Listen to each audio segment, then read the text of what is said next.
Dear Dada, hindi ko akalain may isang bahay na mag-iiwan sa akin ng mga tanong na hanggang ngayon ay hindi ko pa rin masagot. Marami na akong napasok na bahay bilang house cleaner, pero ang bahay na iyon ang hindi ko kailanman nakalimutan. Ang pangalan ko ay Leia, 24 na taong gulang. Mahigit 1 taon na ako nagtatrabaho sa isang cleaning company na tumatanggap ng deep cleaning services. Karamihan sa mga kliyente namin ay mga bahay na matagal nang walang nakatira, mga ipauupahan, ibebenta, o kaya ay mga bahay na matatandang hindi na kayang linisin ang sarili nilang tahanan. Noong una, inisip kong ordinaryong trabaho lang iyon. Maglilinis, uuwi, sasahod. Ganun lang kasimple. Hindi ko alam na may mga bahay palang kayang magpaiwan ng pakiramdam na kahit nakauwi ka na, parang may naiwan pa rin nakatingin sa'yo. Sa unang araw ko, ipinakilala ako ng supervisor naming si Mang Tony sa buong team. Mahigit 30 taon na raw siyang house cleaner. Tahimik lang siyang tao at bihira ko makitang umiti. Sa unang tingin pa lang, halatang sanay na siyang makakita ng iba't ibang klase ng bahay at iba't ibang klase ng tao. Bago kami malis para sa unang assignment ko, tinawag niya ako. Akala ko sasabihin niya kung paano gamitin ang mga kagamitan o paano magtanggal ng matitigas na mantsa. Pero iisa lang ang sinabi niya, "Leia, tandaan mo ito, maglinis ka lang. Huwag kang magdedesisyon kung alin ang mahalaga at alin ang wala ng halaga. Ang bawat gamit sa bahay na yan ay may dahilan kung bakit nandun pa." Hindi ko masyadong naintindihan ang ibig niyang sabihin noon. Ang nasa isip ko lang, siyempre, hindi naman kami magtatapo ng gamit ng walang pahintulot. Kaya tumango lang ako at sumunod sa kanya. Unang assignment ko ang isang lumang bahay sa isang tahimik na subdivision. Aalis na papuntang probinsya ang may-ari, kaya gusto niyang ipa-deep clean ang buong bahay bago ito ibenta. Pagdating namin, sinalubong kami ng isang babaeng nasa mga 50 anyos. Mabait naman siya at isa-isang pinakita sa amin ang mga kwartong lilinisin. Bago siya umalis, may idinagdag lang siyang bilin. Pakiiwasan lang po sanang galawin ng mga litrato at mga gamit sa ibabaw ng aparador. Ako na po ang bahala roon. Tumango si Mang Tony at sinabing naiintindihan niya. Nagsimula na kami magtrabaho. Ako ang naatasang maglinis sa sala. Habang nagpupunas ako ng alikabok sa isang lumang estante, napansin kong makapal ng alikabok sa likod ng isang lumang picture frame. Inangat ko ito ng dahan-dahan para mapunasan ang likod. Pero dahil marahil sa pawis at pagod, dumulas ang frame sa kamay ko. Parang huminto ang buong bahay. Napatingin agad sa akin ang mga kasama ko. Pagtingin ko sa sahig, basag na ang salamin ng lumang picture frame. Hindi ko muna ginalaw. Lumod ako at maingat na tinignan ang litrato. Larawan iyon ng isang matandang mag-asawa. Pareho silang nakangiti. Hindi ko alam kung bakit, pero habang nakatingin ako sa litrato, bigla akong nakaramdam ng kakaibang hiya. Hindi dahil mapapagalitan ako, kundi dahil pakiramdam ko may nasira akong bagay na hindi kayang palitan. Hindi ko pa alam noon na ang simpleng pagkabasag ng lumang picture frame ay iyon ang magiging simula ng mga karanasan hanggang ngayon ay hindi ko pa rin maipaliwanag. Hindi ko itinuloy agad ang paglilinis. Tinawag ko muna si Mang Tony at sinabi kong aksidente kong nabasag ang frame. Akala ko magagalit siya, pero hindi. Tahimik lang niyang tinignan ang basag na salamin sa sahig. Pagkatapos ay tumingin siya sa litrato. Hindi ko alam kung bakit, pero ilang segundo siyang hindi nagsalita. Parang may iniisip siya. Maya-maya, sinabi niyang siya na raw ang kakausap sa may-ari. Ako naman ang pinagpatuloy niya sa ibang bahagi ng sala. Habang naglilinis ako, hindi ko maiwasang silipin sila. Hindi ko marinig ang usapan nila dahil nasa kabilang kwarto sila. Pero napansin kong umiti lang ang may-ari at bahagyang tumango. Wala naman sigawan, wala ring galit. Pagbalik ni Mang Tony, sinabi na yung huwag ko na raw alalahanin ang frame dahil naiintindihan naman daw ng may-ari na aksidente lang ang nangyari. Malaking ginhawa ang naramdaman ko, Dada. Akala ko doon na matatapos ang lahat. Hindi pala. Bandang hapon, ako ang naatasang maglinis ng malit na banyo sa ikalawang palapag. Lumang bahay na iyon kaya medyo madilim ang ilaw kahit nakabukas pa. Habang pinupunasan ko ang salamin sa ibabaw ng lababo, napansin kong may parang marka ng palad sa gitna nito. Inisip kong baka naiwan lang iyon ng isa sa mga kasama namin. Pinunasan ko. Nawala naman agad. Ilang segundo lang ang lumipas habang inaayos ko ang mga panlinis sa timba. Paglingon ko ulit sa salamin, nandun na naman ang marka. Napahinto ako. Hindi ko maintindihan kung paano nangyari iyon. Nilapitan ko ulit ang salamin. Hinawakan ko. Tuyo naman. Wala ring singaw. Pinunasan ko ulit ng mas madiin. Sa pagkakataong iyon, tuluyan na itong nawala. Napailing na lang ako. Baka pagod lang ako. Iyon ang ipinaliwanag ko sa sarili ko. Hindi ko na iyon sinabi kahit kanino.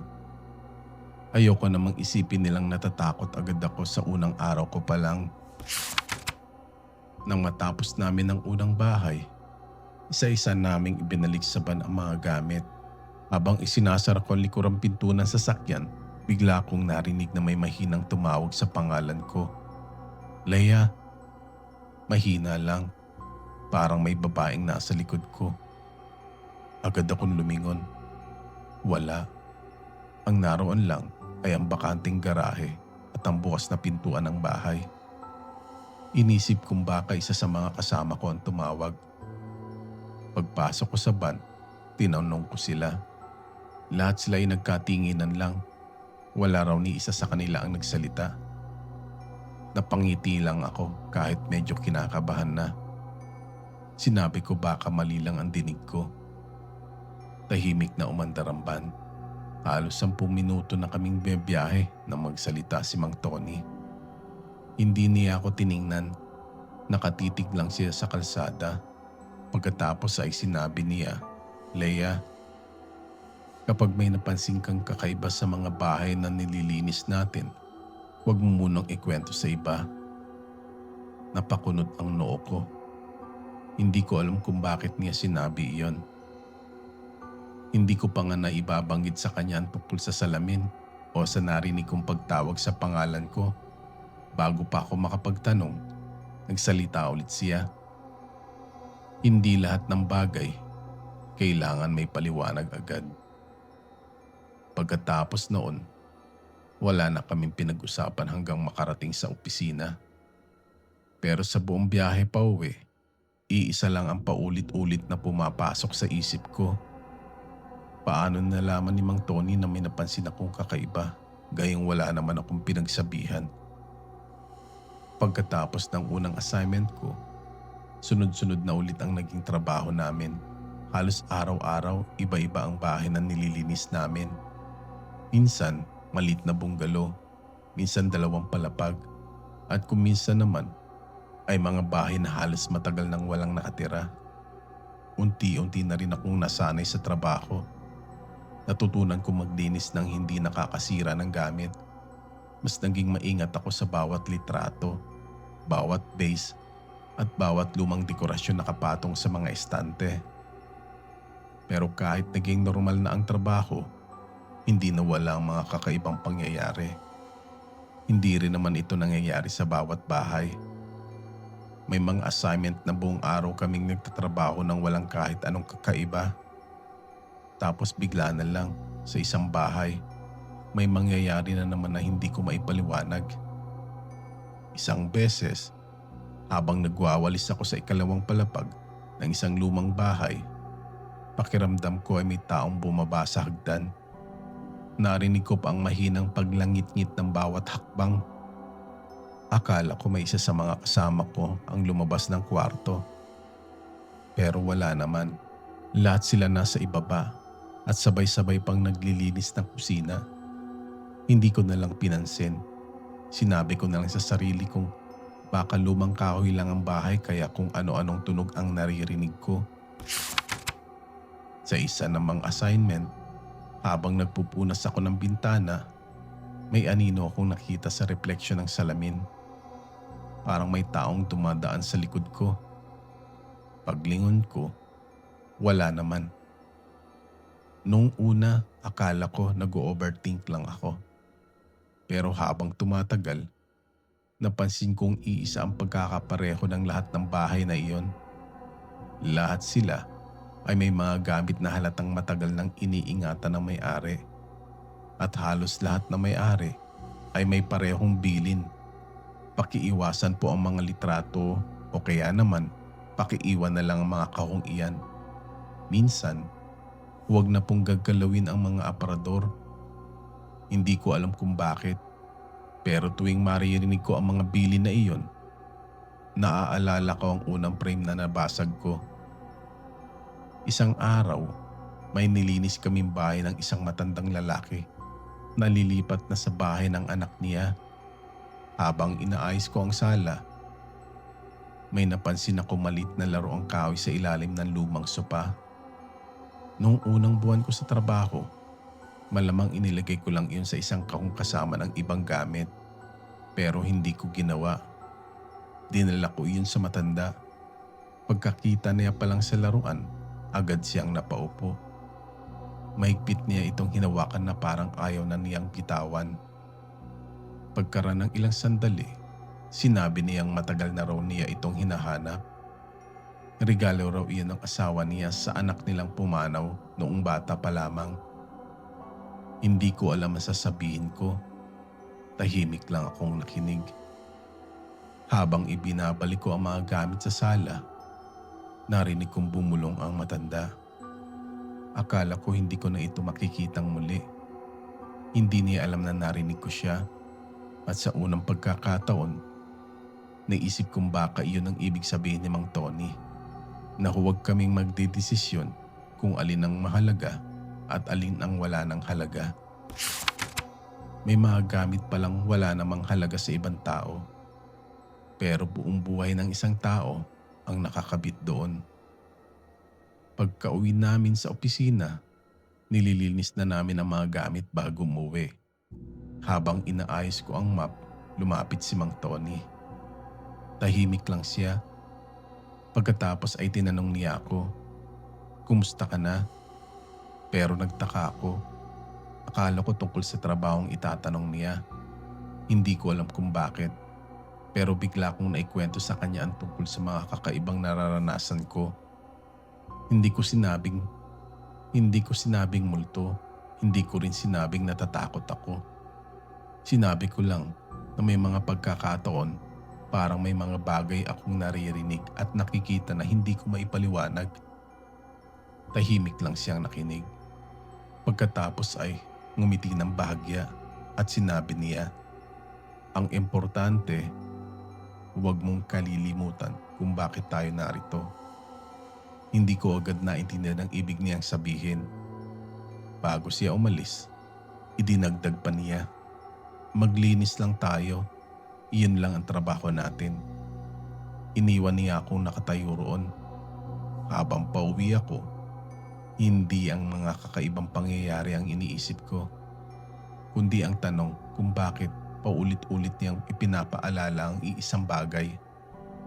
Ano ba talaga ang nakita ni Mang Tony sa loob ng 30 taon niya sa trabahong ito? Para lagi niyang sabihin iyon. Habang tumatagal ako sa trabaho, napansin ko may isang bagay na hindi itinuro sa amin noong nagsasanay pa lang ako. Hindi pala sapat na marunong kang maglinis. Kailangan mo ring matutong respeto sa mga bagay na iniiwan ng mga taong minsan tumira roon. May mga bahay na halos wala ng laman. Mayroon din kumpleto pa ang mga kasangkapan. Pero kahit gaano pa kalinis o kagulong isang bahay, iisa lang ang napansin kong magkapareho sa halos lahat ng may-ari. Bago sila umalis, lagi silang may ipinapakiusap. Noong una, hindi ko yun gaanong iniintindi. Pero habang tumatagal, mas naiintindihan ko kung bakit ganon kaingat si Mang Tony. Hindi pala dahil malang mga gamit, kundi dahil may mga alaalang hindi kayang palitan. Isang umaga, may nilinis kaming bahay ng isang matandang mag-asawa na lilipat na sa probinsya. Tahimik lang silang nakaupo sa terasa habang nagtatrabaho kami. Ako ang naatasang maglinis ng maliit na silid ng ginawang opisina. Marami itong lumang libro, papel at mga kahon. Habang nagpupunas ako ng mesa, may napansin akong isang sobre na nakasingit sa likod ng drawer. Hindi ko ito binuksan. Dinala ko agad sa matandang lalaki. Pagkakita niya sa sobre, napahinto siya. Parang hindi siya makapaniwala. Mahigpit niya itong hinawakan bago dahan-dahang ngumiti. 3 buwan ko na itong hinahanap. Mahina niyang sabi. Hindi ko na siya tinanong kung ano ang laman. Hindi ko na rin kailangan. Kitang-kita ko sa mukha niya na mahalaga iyon. Habang pabalik ako sa loob ng bahay, naalala ko naman ang sinabi ni Mang Tony noong unang araw ko. Huwag kang magdedesisyon kung alin ang mahalaga at alin ang wala ng halaga. Noon ko lang lubos na unawaan ang ibig niyang sabihin. Pero sa araw ding iyon, may isang bagay na hindi ko maalis sa isip ko. Habang nililinis ko ang salamin sa opisina, sandali kong nakita ang refleksyon ng matandang lalaki. Nakatayo sa may pintuan. Akala ko may sasabihin siya. Paglingon ko, wala naman. Lumabas ako ng silid. Nasa terasa pa rin siya. Kausap ang asawa niya. Hindi ko na lang iyon pinansin. Baka mali lang ang anggulong nakita ko sa salamin. O baka pagod lang talaga ako. Pero simula noon, tuwing may makikita akong refleksyon sa mga salamin ng mga bahay na nililinis namin, hindi ko na agad pinagwawalang bahala. Data, ilang linggo rin ang lumipas bago dumating ang assignment na hanggang ngayon ay hindi ko pa rin kayang kalimutan. Sa dami ng bahay na nalinisan namin noon, ito lang ang bahay na hanggang ngayon ay naalala ko pa ang amoy, ang katahimikan, at ang pakiramdam na parang may mabigat na nakapatong sa dibdib ko habang nagtatrabaho. Maaga kaming umalis sa opisina ni Mang Tony. Kumpleto ang team namin noon. Kasama ko si Mang Tony, Joel at Ate Mona. At ang 2 pa naming kasamahan. Habang nasa biyahe, wala namang pinagkaiba sa ibang araw. Si Joel pa nga ang panay ang biro na sana raw ay kaunti lang ang mga gamit ng kliyente para hindi raw sumakit ang likod niya sa pagbubuhat. Pagdating namin sa address, bumungad sa amin ang isang lumang bahay na may 2 palapag. Hindi naman ito mukhang abandonado, halatang inaalagaan pa rin. Pero mapapansin mong matagal nang walang gaanong nakatira. Malinis ang bakuran. Ngunit ang mga halaman sa gilid ng bahay ay mahahabang panahon nang hindi naputulan. May ilang bahagi rin ng bubong na kupas na ang pintura. Mag-asawa ang sumalubong sa amin, kasama nila ang 2 nilang anak na nasa hustong gulang na. Magalang silang makipag-usap, pero napansin kong parang bihira silang ngumiti. Hindi ko alam kung pagod lang ba sila o may iniisip. Ipinaliwanag nila kay Mang Tony na lilipat na sila ng ibang bahay, kaya gusto nilang maipalinis ang buong bahay bago ito ipagbili. Karaniwan na sa amin ang ganong klase ng trabaho kaya agad kaming nagsimula. Habang iniikot namin ang bahay upang makita ang hahatiin naming trabaho, napansin kong mas maluwag pala ito kaysa sa inaakala ko. Malalaki ang mga silid at mataas ang kisame. Halatang itinayo pa ang bahay noong panahong uso pa ang mga bahay na puro kahoy ang mga kisame at matitibay ang mga haligi. Pagdating namin sa dulo ng 2 palapag, Doon ko napansin ang isang makitid na hagdang kahoy na paakyat. Akala ko nung una isa lang iyong maliit na attic na gaya ng nakikita ko sa mga bagong bahay. Pero nang umakyat kami, nagulat ako sa lawak nito. Halos kasing laki rin pala ng 2 kwarto. Mataas ang kisame at may 2 maliliit na bintanang salamin sa magkabilang gilid. Kaya kahit maalikabok ang buong lugar ay may kaunting liwanag pa rin pumapasok. Nakahilera ang iba't ibang mga lumang gamit, mga kahon, lumang cabinet, sirang electric pan, bisikleta ng bata, mga dekorasyon pampasko at ilang maletang halatang ilang taon nang hindi nabubuksan. Habang pinagmamasdan ko ang paligid, naisip kong aabutin kami ng ilang oras bago matapos ang attic pa lang. Doon ko rin unang napansin ang kakaibang katahimikan ng pamilya. Hindi sila umakyat kasama namin. Nasa ibaba lang silang lahat.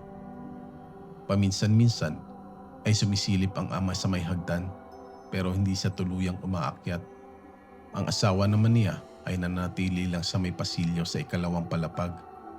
Wala silang sinasabing bawal galawin o itapon. Tahimik lang sila naghihintay habang tinitignan kami naghahanda. Hindi ko yun pinag-isipan noon. Akala ko, baka pagod lang silang balikan ng mga lumang gamit na naipon sa loob ng maraming taon. Habang inaayos namin kung saan magsisimula, napatingin ako sa pinakadulong bahagi ng attic. May nakita akong isang maliit na pintong kahoy na halos kasing laki lang ng pinto ng isang aparador. Kung hindi pa natanggal ang ilang kahong nakaharang dito, malamang ay hindi ko pa yun mapapansin. Mukha itong bahagi na mismo ng dingding. Wala akong idea kung anong nasa likod noon. At sa totoo lang, hindi ko rin naisip na magiging mahalaga pala ang maliit na pintong iyon sa assignment naming iyon. Noon, ang nasa isip ko lang ay matapos namin ang paglilinis at makauwi ng maaga. Hindi ko alam na ang simpleng attic na iyon ang magiging dahilan kung bakit hanggang ngayon ay hindi ko pa rin makalimutan ang bahay na iyon. Nagsimula kaming maghati-hati ng trabaho. Pagkatapos namin makita ang lawak ng attic, gaya ng nakasanayan namin, inuna muna naming ilabas ang malalaking kahon at mga lumang gamit para maluwag ang paligid bago kami magsimulang maglinis. Habang tumatagal, lalo kong napansin kung gaano kalawak ang attic.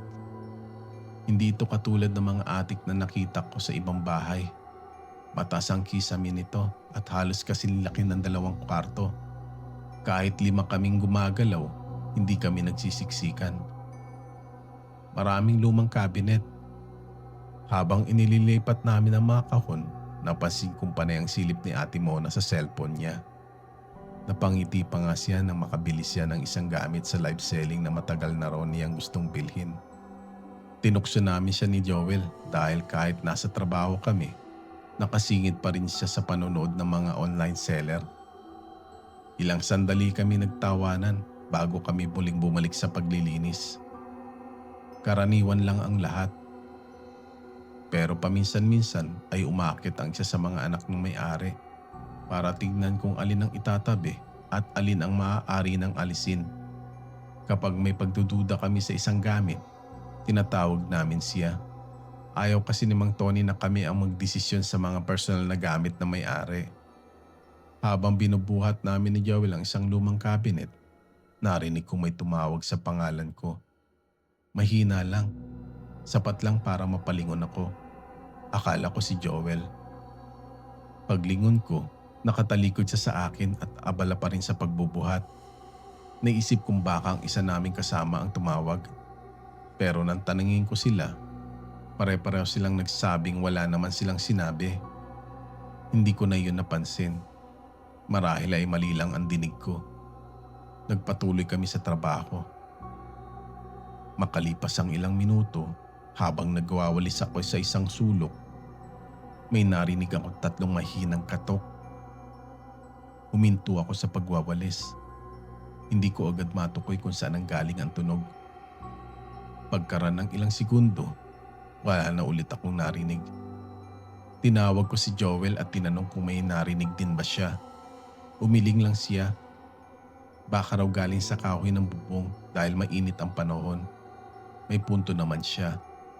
Luma ang bahay. Normal lang na may mga tunog na hindi namin alam kung saan nanggagaling. Hindi na rin iyon pinansin ni Mang Tony. Tuloy lang ang trabaho. Habang papalapit kami sa pinakadulong bahagi ng attic, mas dumarami ang mga kahong kailangang ilipat. Nang maalis namin ang huling nakaharang sa dingding, sakalang tuluyang lumitaw ang maliit na pintong kahoy na kanina ay halos hindi namin napapansin. Mukha itong pinto ng isang maliit na silid. Mas mababa ito kaysa sa karaniwang pinto at may lumang kandadong nakakabit sa labas. Tinawag namin si Mang Tony.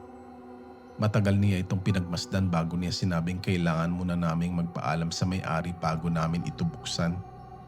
Habang bumababa siya ng hagdan, naiwan kaming nakatingin sa maliit na pintong iyon. Hindi ko alam kung bakit. Pero mula nang makita ko yon, pakiramdam ko ay parang naging tahimik ang buong attic. Hindi naman nagtagal ay bumalik si Mang Tony kasama ang ama ng pamilya. Napansin kong may hawak siyang isang lumang susi. Wala siyang sinabi sa amin. Dumapit lang siya sa maliit na pinto at dahan-dang ipinasok ko ang susi sa kandado. 2 beses pa niyang sinubukan bago tuluyang umikot ang kandado. Pagkabukas nito, hindi niya agad itinulak ang pinto. Ilang sandali muna siyang nakahawak sa doorknob bago niya ito marang binuksan. Isang malamig at kulob na hangin ang sumalubong sa amin. Hindi naman iyan kakaiba. Matagal na kasing nakasara ang silid. Isa-isa kaming sumilip sa loob. Maliit lang pala ito.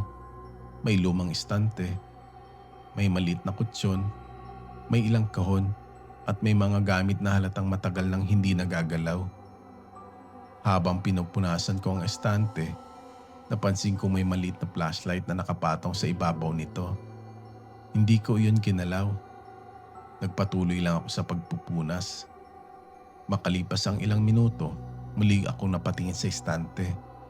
Nasa sahig na ang flashlight. Napahinto ako. Hindi ko matandaan kung ako ba ang nakasagi rito habang naglilinis. Wala rin naman akong narinig na nalaglag ito. Pinulot ko na lang at ibinalik sa ibabaw ng estante.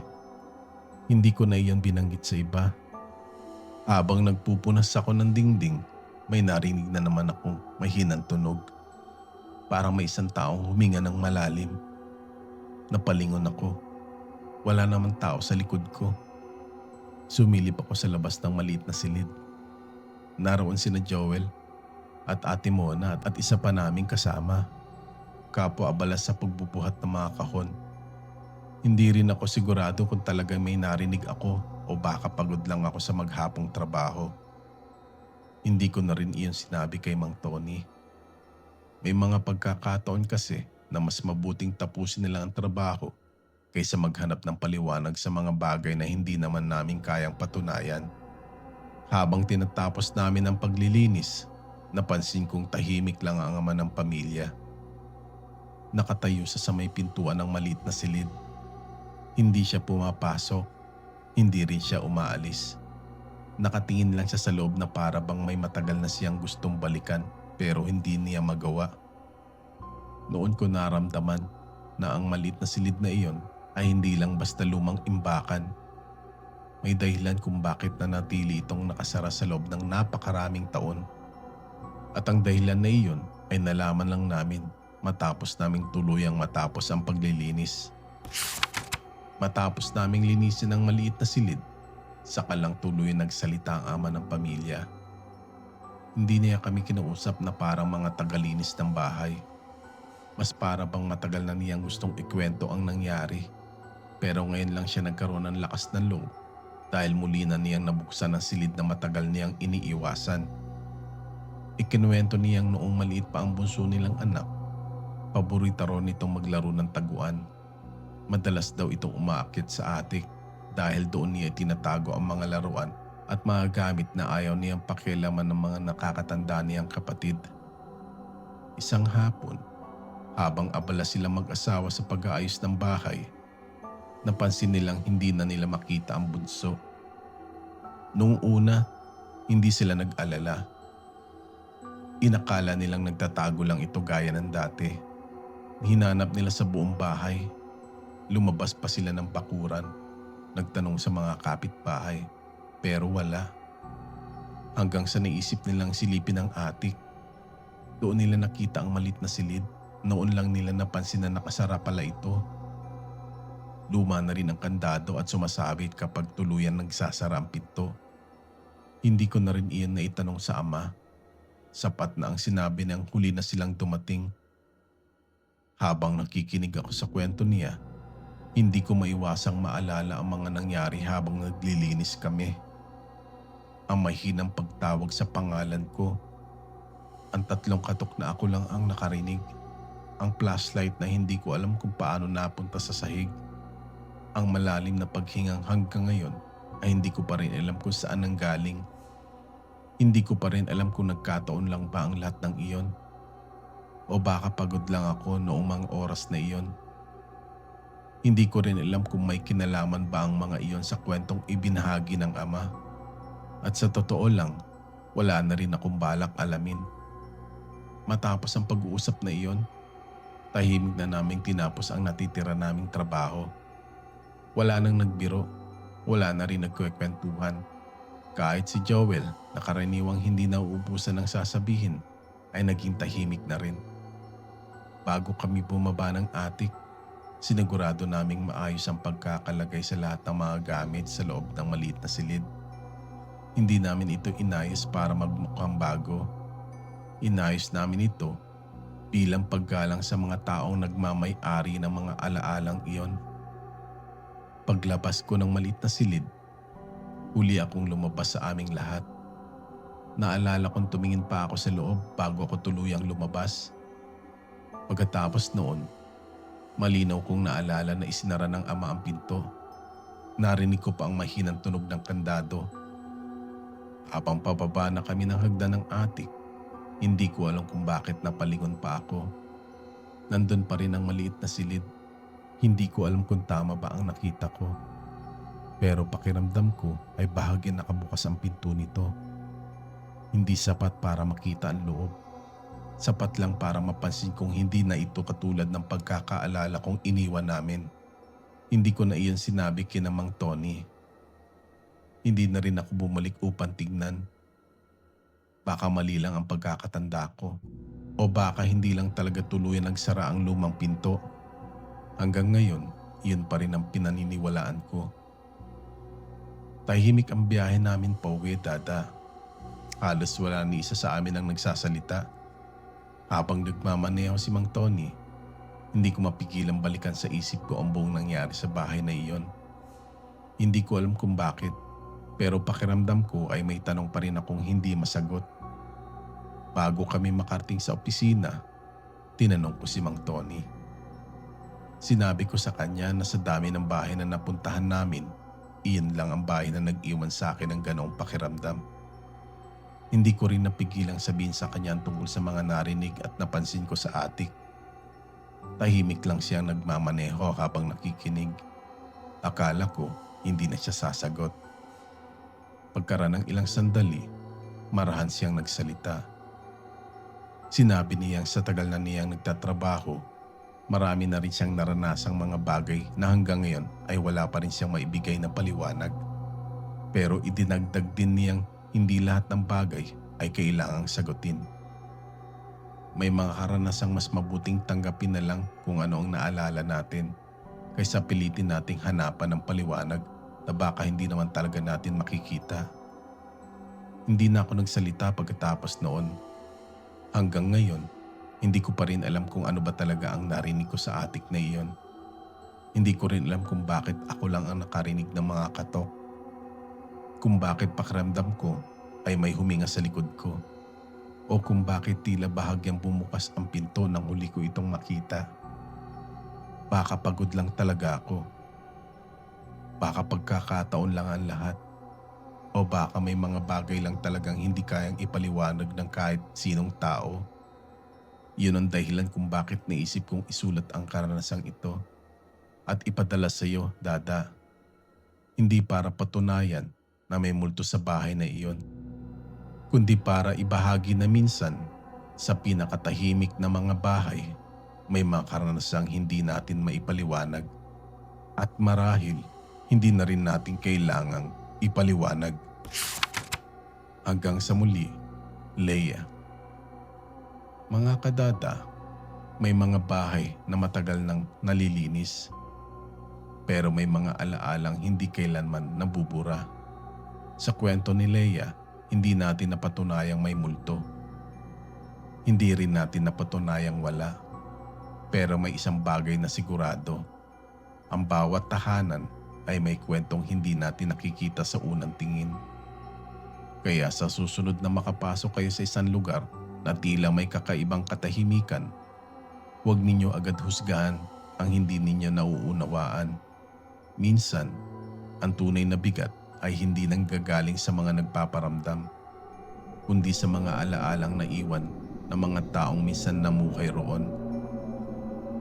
Ako si Dada, at ito ang isa na namang kwentong hindi ko malilimutan. Maraming salamat sa pakikinig.